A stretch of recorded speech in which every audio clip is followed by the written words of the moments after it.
اشکبوس چنون زورا بود که چرم گرزدان همجور سراغ بلنده بی ها ای داده ای داده ای داده چو زد تیر بر سینه اشکبوس سپهران زمان دست او داد بوسه کشانی همان در زمان جان بداد تو گفتی که او خود مادر نزاده. وقتی دی اشکبوس کشت خاقان چین گو بابا ایساخ کوی اینو هم مستعارم هلیتری اومنده توی هم اسماس سقط اینه براز بطه چه باید بیده پیاقه رین تیر بیاریم یک سنفشنات براو تیر بیار من داشت اشکبوس من چند یه اول پیران فشنات کنه بپرس بینه همین شاعر جدیده کینه حالا 4 سال بار کله یه هم زهیم چه رد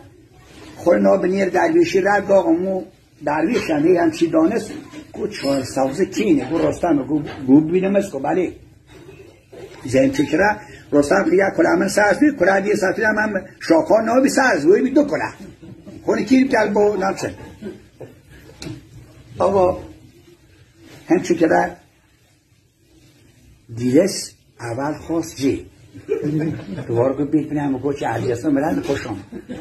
گفت فرمینم رستم اول گفت بله خواهم گفت خاطر او سیچن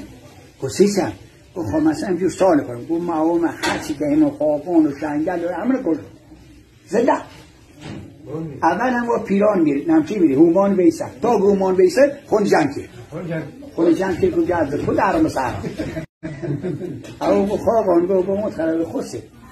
خود هم باید تو میری نتار مویاد دیر به فریق همون بید که دیم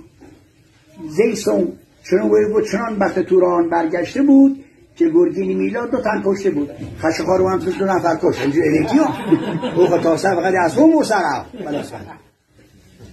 او هم زید 2 تن کشت الیکی اینجور محمد است یه همسی داستان